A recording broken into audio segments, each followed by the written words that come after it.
नमस्कार, स्वागत, अभिनंदन आप सभी दर्शकों का एक बार फिर से वेदर अलर्ट इन्फॉर्मेशन में। इस वीडियो में हम बात करेंगे कि बंगाल की खाड़ी और अरब सागर में बनने वाले ताकतवर सिस्टमों के बारे में।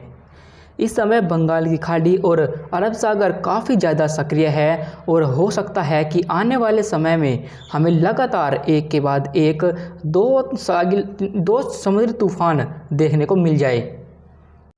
फिलहाल इसके बारे में आगे विस्तार से बात करेंगे, तो बने रहिए वीडियो के एंड तक।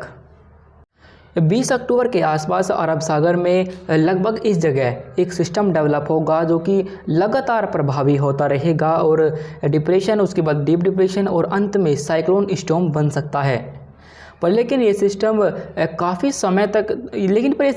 समय तक तो समुद्र के अंदर रहेगा, पर जैसे ही मूवमेंट करना शुरू करेगा उत्तर पश्चिम दिशा में, तो ऐसा अनुमान है कि ये लैंडफॉल से पहले ही कमज़ोर होना शुरू कर देगा। क्योंकि हमने आपको हर वीडियो में बताया है कि जो फोरकास्ट होता है 15 दिनों का, वो बिल्कुल सटीक नहीं होता और उसमें लगातार चेंजेस होते रहते हैं। अभी फ़िलहाल तो उसका जो ट्रैक आया है वो उत्तर पश्चिमी दिशा में ही लगभग जो ओमान है इस तरफ जाने की संभावना हमें दिखाई दे रही है।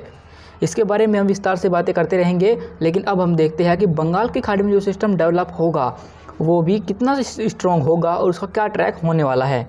अब बंगाल की खाड़ी में भी 20 से 21 अक्टूबर के आसपास ही अंडमान सागर के पास एक सिस्टम डेवलप होगा जो कि वो भी लगातार प्रभावी होता रहेगा। क्योंकि ये सिस्टम भी समुद्र के काफ़ी अंदर डेवलप होगा, तो अगर जो इसकी जो भी संभावनाएं है साइक्लोन बनने की, अगर वे सभी स्थितियां अनुकूल होती है तो ये लगातार प्रभावी होता रहेगा। और जैसा कि मॉडल में आपको दिखाया गया है, तो इसके भी साइक्लोन बनने की संभावना हमें दिखाई दे रही है। इस सिस्टम के उत्तर पश्चिम दिशा में लगभग 7 से 8 किलोमीटर प्रति घंटे की रफ्तार से आगे बढ़ने की संभावना हमें दिखाई दे रही है। क्योंकि ये समुद्र में काफ़ी अंदर है और काफ़ी धीमी गति से आगे बढ़ेगा, तो ये लगातार प्रभावी होता रहेगा। 22 अक्टूबर के आसपास ये सिस्टम लगभग इस जगह काफ़ी प्रभावी हो जाएगा और डिप्रेशन या फिर डीप डिप्रेशन की कैटेगरी में पहुँच जाएगा। वहीं 22 अक्टूबर की रात को ही ये सिस्टम के साइक्लोन के रूप में बदलने की संभावना हमें दिखाई दे रही है। इसके बाद ये सिस्टम उत्तर पश्चिम दिशा में मूवमेंट करना शुरू करेगा, लेकिन इसका जो ट्रैक है उसमें अभी भी चेंजेस हो सकते हैं। लेकिन फ़िलहाल इसका जो ट्रैक है वो उड़ीसा और जो पश्चिम बंगाल के हिस्से हैं इन भागों की तरफ दिखाई दे रहा है।